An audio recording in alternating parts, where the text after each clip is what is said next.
superstar. He is an absolute superstar, Tom Mitchell. Cripps at the back. Cripps is too good. Yes! Oh, how good was that?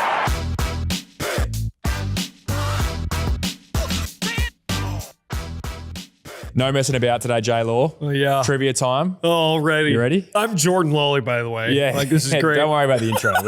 Trivia time. I was looking at StatMate earlier, Yep. which generates a lot of stats. You've worked with some of the best in the game. Zach LaVine, Klay Thompson, Josh Giddey. Who has the best career field goal percentage? Field goal percentage. In order. Josh Giddey, Klay Thompson, Zach LaVine. I'm going to have to double check my results. Zach LaVine first Really? at 47%. Giddey at 46%. Klay Thompson at 45%. Yeah, wow. Does that surprise you with Klay Thompson? For someone that's renowned as arguably one of the best shooters to have a mid-40s field goal percentage, how does that work? Not really. With the limited amount of like finishes that he has, like at the basket, let alone like in mid-range, like he shoots the ball at about a 40% clip from three. So Yeah, with high volume too. with high volume. So you sprinkle in one or two drive to the lane, highly contested shots. Yeah. You're probably going to be sub 50 in that case, in that regard. But Zach plays incredible out of the mid post. It's actually one of his highest ranking percentages. I just thought Gid was a little bit higher on his finish. So we'll get him up there past 47%. We'll get to the bottom of that. Even just listening to you then, I can just sense the amount of detail that you have in what you do. And as a skills coach, is that what you would call yourself essentially? Skills coach? Like you're across everything. So if we start with Giddey, who's our connect basically and someone we're very close to, with his game, how well do you know where he scores from each part of the court? Is there spots of the court you tell him, don't shoot from here to be efficient? Mm-hmm. Yeah. So that's like it's funny because before maybe 2015, like it was a lot of high volume reps everywhere on the court. Let's not be too consistent or focus on, where our kill spots are. And then we got to this point, this era of stats where it became prevalent. Like, hey, these players have hot spots and we have to be cognizant of those hot spots. And I know KD had a moment in like 2016 or 2018 when he was training and he realized like, okay, I shoot the ball at an extremely high clip from these spots on the floor. We call them our kill spots. Like, let's get repetitions. Let's make sure that we can capitalize on our movements from those areas. So we started changing our approach to development to where when we first got Giddey 5.5, almost 6 years ago, it was very easy to tell who he was when he looked in the mirror and then be able to mirror like our training session based off of what he needed to increase more from the kill spots that he was getting to a ton. Which is his floater. Like he does a lot of floaters. Downhill angles. So if you watch him, he plays out of the middle pick and roll and the step up screen a lot. And he gets the defender back on their heels and he's able to attack right away. So he'll get to these like angled 45-degree runs where he's going across his body with his floater. He's getting into a spin move or a swing step, finishing at an angle at the basket, which definitely has been a point of emphasis this year, understanding those angles a little bit more aggressively, creating or drawing contact because he shot the ball at a fairly decent clip from the free throw line.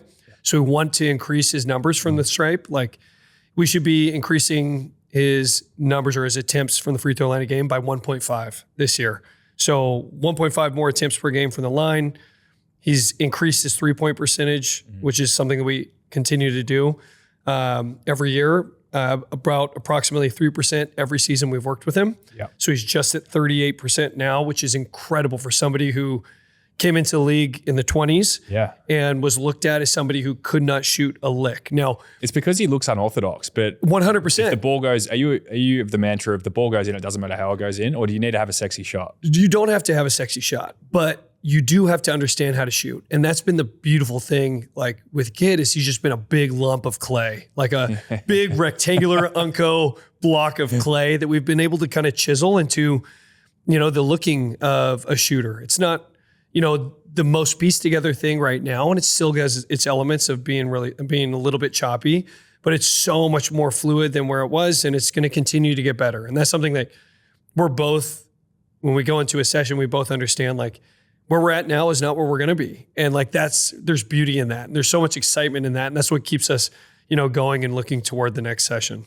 That's so cool. Yeah. I've been to Courtside, the venue where you're training Gideon and Dyson. You're out in Australia, pretty much dedicating your off season to making these guys better, and you're spending months out here. Yep. But talk to us a little about the venue Courtside, because it's incredible. It's got, I think, 4 or 5 full courts, a full shopping complex, shooting machines. It's basketball heaven, really. It really is. It's basketball Disneyland, as Giddy says. So we got the amazing opportunity to join in on the ownership team in starting this, and it's been a long process, one of which completely dedicate a lot of my effort and attention to and thoughts to Chris Moore, who has done a tremendous job of putting and piecing everything together to get it to the stage we're at now, which we're opening next week or on, Monday the 1st.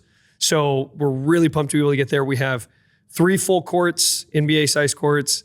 We have 2 half courts, 6 shooting bays, a full retail experience with all the brands, Vucetti, which is Dyson's company, Ryoko Rain, which is the shorts that I'm always wearing. I saw Klay Thompson repping those the other day. Klay was rocking my shorts. The blue ones with the Mavs kit. Yeah, those were mine. Are they yours? Yeah, the J-Law cool. Run shorts. I like those. Klay was rocking those. What are these ones, sorry, right now? Ryoko Rain. So awesome. They're in our spot. My son Parker has some on right now too.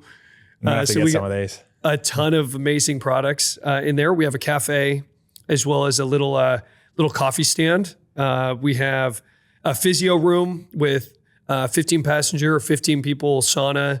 We have 2 hot tubs, 2 cold tubs, full media room with 50 movie theater seats. We have a podcast room, which shout out Ball Magnus might be moving in sometime soon. Yeah, well, that's on the agenda. That's really cool. It's a lot of It's almost like there's been no stone left unturned. Yeah. Really, it's basketball heaven, as you mentioned. And speaking to Chris Moore, who was the founder of the idea, I guess, you can actually buy a membership to Courtside. I didn't know this, but it's got a gym, sauna, ice baths, recovery, everything you need. If you're a basketball lover, this is a no-brainer to buy a membership there. This is the one. Yeah. It has all of our programs that we run and operate, especially over the month of August. I'm going to be pretty hands-on with working with Gid, working with Dyson, working with Johnny Furphy and a lot of the guys that are, in Melbourne at the time. And all the players who have memberships get access to that kind of training and those kind of guys, around there, which is pretty much unheard of, even in the States. This is a one of one across the planet. So very, very special thing to be a part of, and one that me and my family are completely looking forward to. That's amazing. Yeah. What are you actually working on? We'll start with Gideon and then we'll get to Dyson, but what are the main focuses for this year? Because I see the training sessions you guys do and the intensity at which you go at. Yep. At the moment, it's a lot of one-on-one workouts, but you'll progress to the runs pretty soon, I guess, which is 5-on-5 scrimmage. Yep. So we just introduced the runs this past week on Friday, just to give them a little bit of, bump and, controlling their line, seeing for me too, from my lens, seeing what it is that's translating and what it is that needs a little bit more emphasis, which is always a really important, step to take when going through the development process. With Giddy, it's attacking his lines better off of screens, off the middle pick and rolls, finishing off 2 feet in the paint. Mm-hmm. He's a very 1 foot dominant player. So when he gets downhill, it's finish very dainty off of 1, try to evade, getting him controlled, seeking contact, finishing off 2 feet is a point of emphasis. So we've worked on a couple of moves that we're hoping that he utilizes more this year.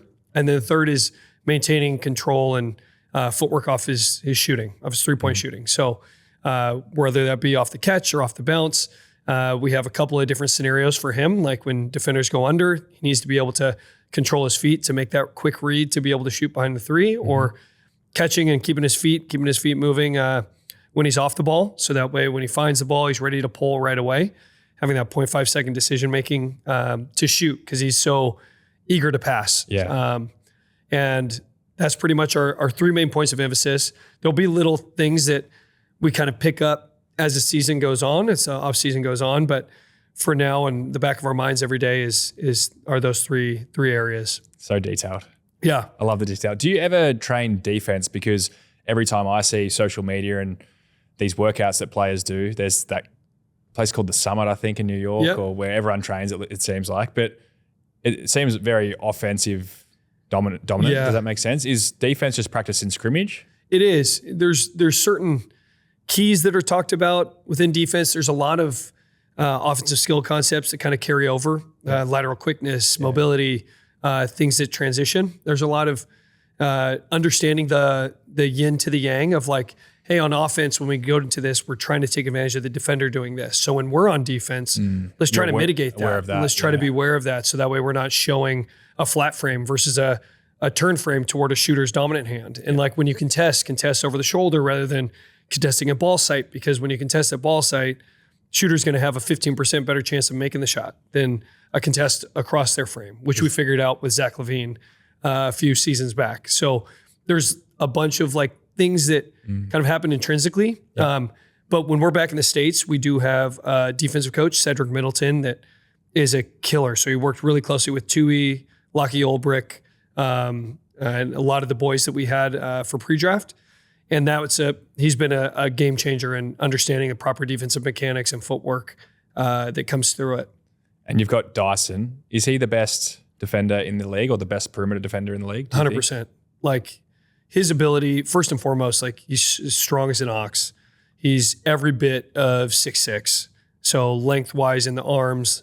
And more so than anything, his anticipation is uncanny. Like you don't have that level of IQ through being able to be taught it. Like you have to be born with that skill set. It's built in. It's built into his DNA. Like he is absolutely incredible with his off-ball and on-ball defense. And a lot of times it's his off-ball defense that gets me the most pumped and excited because he's just always playing it's chess when he's on the floor. It's never checkers. And it's like I've never been able to have that knack of, being able to play defensive chess. Like I'm always the one just kind of being reactive. And that's something that is very hard to teach. Because you have to have the physical attributes to obviously make the play. He's got that. He's got the athleticism, but you touched on the IQ element. See, I wouldn't have assumed Dyson was one of the smartest defenders in the league, but I guess having the combination is what's made him who he is. Yeah, it really has. Yeah. You look at all that put together and you watch like his highlights on the defensive end and there's no reps off. There's also no reps of pause or lack of focus. And all that stuff is just so imperative to being a lockdown defender or being a next level defender. It seemed like offensively as well this year at the Hawks, his numbers went through the roof as well. Yeah. He looks more comfortable on offense. Yep. Super comfortable on offense. You got put into a program that believed in him. Yeah. And it's crazy like what that does. Like, not to continue to talk about Gid, but you look at Gid, where at the end of his career or end of his time in OKC, and granted, he was used as a completely different trainer or player, which we had to train completely different last summer or 2 summers ago with him only shooting the ball in the corner, like corner threes and off the catch and being utilized at a different position. But when you don't have that trust or that faith in you from an organizational standpoint, it's very hard to succeed, as I'm sure you're completely aware of, from the footy. In the AFL. Yep. And it's like Dyson got pulled from a New Orleans team that was giving him a little opportunity, a little shot, to a team on the Hawks that fully believed in him and wanted him to succeed and wanted to give him the ball and say, shoot the ball. And he was working with Kyle Korver, every day shooting. Yes. Is Korver a coach at the Hawks? Yes. Wow. So he's working with Kyle Korver. And like any shooter, any basketball player, if they got any love from Kyle Korver, one of the GOATs of, shooting, like you are going to exceed all expectations of development. Yeah. And that was for him. That was a huge plus in going to the Hawks. And I remember where I was in Oklahoma City working with Josh when Atlanta called me and they were like, hey, it was one of our interns who just got a job. She just got a job and she was trying to look for, she was doing the statistical analysis for all the athletes that they were interested in acquiring.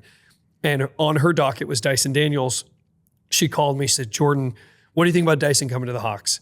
I said, if you guys don't do whatever you can to move him, to get him here, you will make the biggest mistake. Like he is so good. And now granted, I'm not saying that was my decision for him to go to the Hawks. It was not.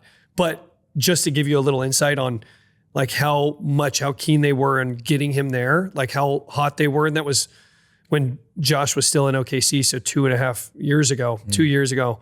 So it's been something they were looking for that long. They were looking, It was about 6 months after that conversation where it kind of finally came into fruition and the dominoes fell where they may. But it was like, it's a great fit, absolute phenomenal fit for him. And the Hawks look like they could be a threat this year. They've got an amazing roster. Oh yeah. Where does Dash stack up? His draft is coming soon. I'm sure you've been doing work with Dash Daniel, as a younger brother of Dyson as well. Where do you see his career going? Dash, where Dyson, when Dyson was Dash's age, I think Dash is fairly more skilled. Shot has a little bit more rubber to it, where it's a little bit more malleable. He has the same mentality, same work ethic, same drive, same defensive prowess. Like, it's in the pedigree. He's got the pedigree for it, and he's getting bigger. Like, he was maybe 170 pounds when I saw him in January, and when I saw him this past, a couple of weeks ago, he must have been all of 200, 205. So being able to see that, don't know what that is in kgs. Neither do I. Yeah. We need a calculator. But he's the real deal. Yeah. He's the real deal. So when's his draft? This year. So he's projected lottery. I think it was just underneath the 14 mark. Wow. Maybe even in single digits. But he's got a very bright future ahead of him for sure. Who are some other teams to watch this year? Let's go back to Klay Thompson, because let's give the shorts another shout out. They're good-looking shorts. Yeah, they are. He's back on the Mavs, or he's been at the Mavs for a year or two now, but after some serious setbacks. Were you working with him throughout that time or prior? And where do you see his game? Obviously, he's a star shooter, but that stacked Mavs team now. Yeah, so we worked with him prior to his injury, and then as he was recovering, he came to the gym a few times, and we were able to see him. Last time we saw him was last off season. But one of the most amazing, genuine humans like ever, and one of the best shooters, obviously. I mean, you just had that clip of him knocking down 72 threes in a row, which is... I saw one of Steph the other day hit 105. Yeah, Did you see that? Sick. Yeah. Sick. Crazy. It's just crazy to think like those are real numbers of guys shooting from the same spot that I try to make 10 in a row from. Yeah. So it's insane to see that. But Dallas, I think, is going to be in a great spot. And I think Klay's really settling into his role of being a seasoned vet and knowing what his asset is, which is shooting the ball really well and being behind guys like, that are on the roster, of Dallas, and, can get him the ball when need be. And I think they're really going to surprise some people. I think they're going to have a nice little run this season. Once Kyrie is back, that'll really help them as well. Let's do some predictions for the season. It's very early. There's going to be trades. Gideon's going to sign his multi-billion-dollar deal. All sorts of things are going to happen. But who's going to win the chip next year? Who are some teams on the rise? Who's going to win the MVP? Man. So I think Luka's going to come back more fit. I know there's been like the sightings of him in the videos of him looking skinny Luka. Yeah. But I think he's really going to make an impact. I feel like it takes a while, regardless of who you are, to get settled into LA. Los Angeles is a different monster. The Lakers are a different organization, a beast of an organization. And you think the players feel that? Oh, yeah. The enormity of that? Oh, 100%. Yeah. So regardless of whether you're a Luka or whether you're, somebody who's last man on the roster, you're going to feel a little bit of that pressure and that weight, just based off the fans and, the area that you're in. Yeah. But I think Luka might surprise some people and come back into the nomination of being an MVP. Yep. I think Wemby, once he's healthy, is maybe 2 years out. But I think that I'm waiting for a healthy Wemby experience. Scary. It's going to be a scary, very, very scary thing. But I don't know if you saw, we'll continue to touch on this. I don't know if you saw the highlights of Jay Huff. He's this big center. I don't even know who he plays for, what team he plays for now. I think he got traded. Yeah. But I kid you not, if I just watched those highlights and had no idea who he was, I would call Jay Huff the MVP of the 2025-2026 season. It is incredible. I challenge you to go find Jay Huff. I need to look this up. It's insane. The 7+, he's like 7'2". He's dunking, 360 dunking everything off of one dribble from the three-point line.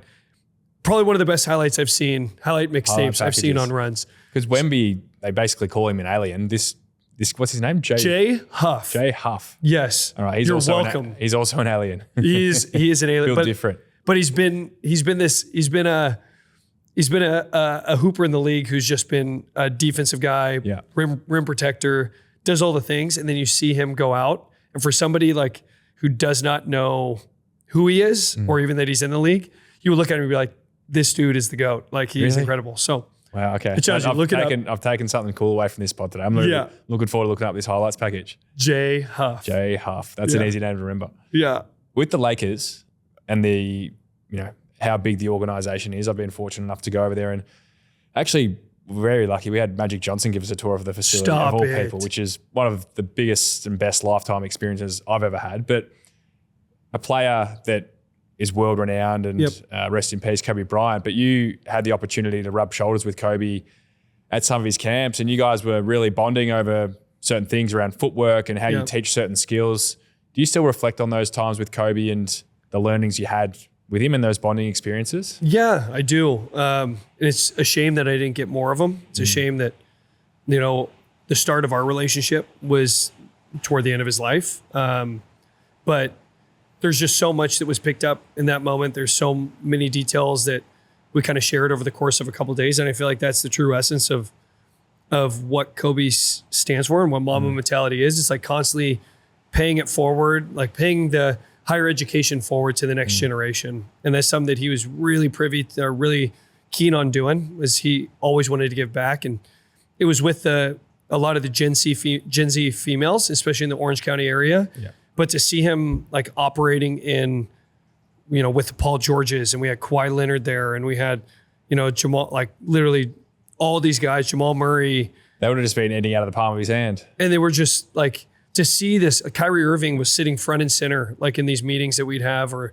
at these camps that we'd have, and just hanging on every word, and just to see the gravity of not just what he was saying, but how he was saying it and how he came about it. And a lot of people don't really understand that, it's not always what you say, it's how you say it. And if you have that aura, that presence, conviction, like that connection, like you can really relate and connect to your peers and connect to the people that you're trying to, to garner or pass the knowledge on. So can you give me a visual of these meetings? So you're sitting in a room with Kobe Bryant, Kyrie Irving, Kawhi Leonard, Paul George. Yeah. Is there other athletes? Is it just the top dogs? And what are you guys talking about? So there was 20 high-level guys. We had Jamal Murray, Kawhi, Paul George. It was pretty much anybody in that little era of, I can't remember whether it was 2020. They were like the top of the top. Isaiah Thomas was there. And it was all organized by Phil Handy. And Phil had these open meetings where Kobe would put on like game film, and we'd talk about like defensive coverages, what we would look for. He'd kind of let everybody have their spoon out to kind of start scooping out little bits of info ice cream, and just like saying, oh, I like this flavor. Well, I like this flavor. And then Kobe would kind of be like, oh, well, this is what I see and this is what I would look at. And Kyrie was sitting front and center and just be this like open forum. There'll be long tables, just chairs sitting out, and then a couple of coaches. So myself and a couple of Tyler Ralph, a couple of other coaches that are in the training industry, and others that are in the coaching space and the player development and assistant coaching space in the league. And we're all like springboards, and that's so cool. It was really, Kobe really must special. have been retired, because I wouldn't have assumed he would have given up his secrets.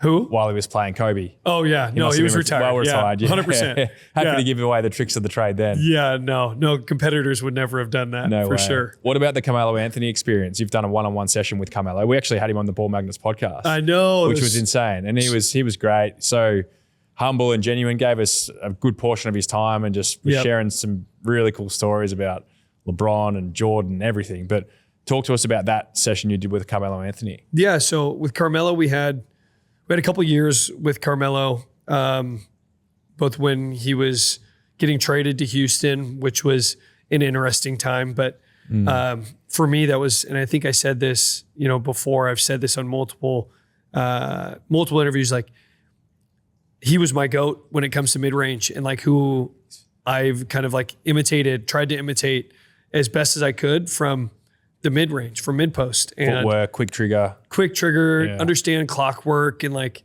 how to set up a defender just with a pivot, jab, be able to get into a quick release or jab and go. And so like, as I'm, teaching him, I'm not really believing the things that I'm saying, because I'm like, there's no way. There was a lot of like imposter syndrome as I was going through those initial workouts, and then being able to go through the work and him being able to hang on words and like give feedback, but do it in a respectful way and not like shun, like, oh yeah, I'm not going to do that. Like, not going to do that. That would never work. It was all just constructive. And he was very open to the things I was saying. It was absolutely incredible. And it was so eye-opening and so confident building for me as a trainer to be able to go through. Did it give you confidence to know that what you're doing is we're on the right track and spot on, really? Yeah. And I've struggled with imposter syndrome in the past. And pretty much my entire career has always been, well, I'm saying this stuff, but I'm not really worthy of it. Like, I didn't play in the league. Like, played a cup of tea in like preseason for G League, and I played in New Zealand. But what are these guys really going to believe that, I'm not worthy of telling them this?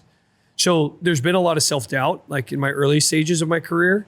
But that moment was really pivotal in me just being able to release it and just be like, I'm saying something of a highly specific character trait for one of the best to do it in said character trait.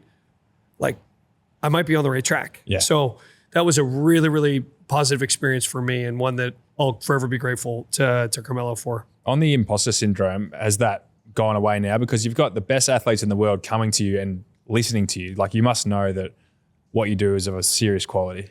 Yeah. It's still lingering. Yeah. Like, it's still there. And it just manages to showcase itself in different areas and different moments. There's definitely been cues and triggers that I've tried to work through that kind of push me to that position where I start letting doubt creep in. But for the most part, I've been able to manage it a lot, and through moments like that, through moments of affirmation from some of the NBA guys that we work with, and just be able to feel the confidence and that they give me really does help. Because I can only relate in the sense of AFL, but some of the best coaches I've ever had have been coaches that haven't really played the game at all, let alone whether they played or not. I didn't play at the highest level, but some of them see the game so well, and you listen to them in depth because they just see the game so well. And I don't think you have to have played to see the game well and understand it. Wholeheartedly, you just agree. have to be obsessed. Yeah, it's 100%. What it is, and it's become so much more acceptable to be obsessed with it and not have the pedigree. Yep. I just was from an era where it was not looked at. It was kind of like, well, you didn't play, so sorry. Yeah. And like that's the league, especially was very hierarchical, and it was always pulling from within. So there's a supreme nepotism where I'm a coaching staff position, like 15 years ago, 10 years ago, when I was first starting out my training career, my coaching career. So to see how that has changed, for now they're pulling guys from other countries and from off the street pretty much, or having very little because they're savants when it comes to seeing the game, seeing the flow, understanding new training concepts or triggers to get just that little bit of upper edge or advantage. Yeah. And they're really progressive with how they're seeking tutelage. Yeah, that's really cool. Yeah. One of the athletes you work with very frequently, Zach LaVine. Yep. Is he the most athletic guy you've ever seen? Besides myself, yes. No. It looks like he's 100%. Obviously won 2 slam dunk contests. Not that you play basketball to win them, but what he does defies gravity. He flies through the 100%. air. And he can shoot the 3 too. He's a pretty talented guy. Yeah. He's such an athlete, and from all sports that he plays, but he's so athletic and he's got such a quick twitch to be able to get off the floor, and he understands leverage really well. He's just the ultimate athlete. He could probably go pro in 5 different sports if he wanted to. He's one of those guys, good at everything. One of those guys, loves his baseball, loves his golf, can play pretty good basketball. And it's just whatever he wants to do, he's got the Midas touch for sure. I just find it incredible that you've had the opportunity to work with some of these amazing athletes. Is there someone that we've missed? Is there someone, did you mention that you've worked with Kevin Durant as well? I did, yeah. I had one session with Kevin. I had one session with KD. And Phil Handy with Phil Handy, he made it happen. But that was another incredible one where it's you got this guy who's one of the best scorers, if not the best scorer to ever touch a basketball. And he's listening to me about mid-post scoring and the thing that he does really well. That was an incredible experience. Another young buck that I just started working with this past week was Johnny Furphy. And he's got a lot of potential. I actually love kind of his thought process on the game and what he sees for himself. And he just had that incredible poster dunk in the summer league that went mega viral. So I think he's going to have a phenomenal next season. That would have been such a cool experience for him, traveling with the Pacers, going to the finals, just seeing that whole thing unfold. And we saw him at Courtside the other day when we were shooting the Ball Magnets training programs.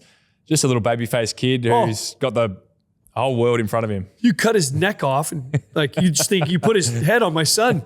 He's an eight-year-old face. Yeah, but do you see huge potential for his career? Huge potential. Yeah, huge potential. When he finds his right niche, he's a cog that can be placed in any team, and he's got an incredible high-level skill set. Yeah, amazing. He's going to figure it out. I'm going to finish with a trivia question because we're taking you through the Collingwood facility after this because you've been out here, you've been to a few Pies games, but I want to finish on a trivia question before we do that. Let's get it. Okay, this is going to be a who am I with stat, mate. So who am I? When I play alongside Josh Giddey, I don't play with it anymore. I averaged 23.8 points per game. That's your first hint. Do you want me to give Zach LaVine? Yeah, you already got 100%. It straight away. Fun fact. Giddey made him better? Fun fact. I have Zach LaVine got on FaceTime with me 2 days ago. Yeah. I said, Jordan, tell Josh that I love him and that I miss him. And like, we went on like a 5-minute conversation about how much he misses playing with Josh. Just makes the game easier for everyone. Makes the game easier. He's like mid-season, he found his footing. He understood, the kind of the flow of the offense. And I've never played with a point guard that had so much control over the game. He's like, I miss him so much. Wow. So it's like, that's a cool bit of praise. Oh, cool bit of praise. I didn't tell Gid until we had our camp on Sunday in front of a bunch of people. But just to have like that for one of the best scorers, another one of the best scorers in Zach LaVine, to sing your praise and say, hey, when you're on the floor, like you make my life easier. Like, doesn't get much better than that. No. From someone who's been pretty. It's been an all-star, Zach LaVine. Yeah.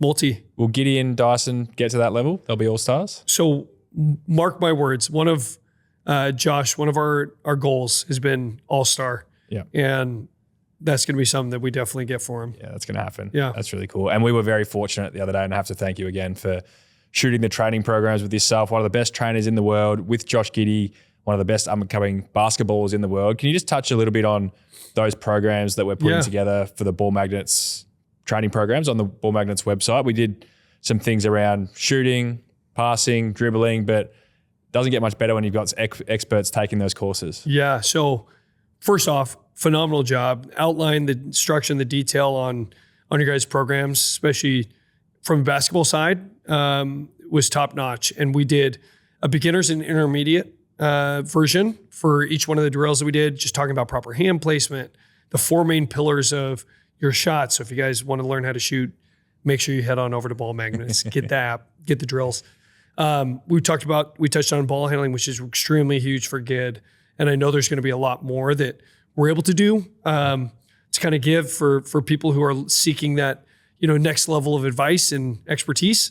But as far as like, whether you're getting your feet wet in sport or whether you're wanting to advance your game, you guys have it covered in the drills that we did. No, that's awesome. Can't wait to see how it all comes out. But Jordan Lawley, that is. Thanks again for coming on the pod. That's the second pod we've done together. Second time. I feel like royalty now. Yeah, I feel like a seasoned vet. You're Ball Magnets royalty. But enough of the basketball. Let's go to the Pies facility. Yes. Take the kids through there and have a kick of the footy. I want to test your footy skills there. Oh, no.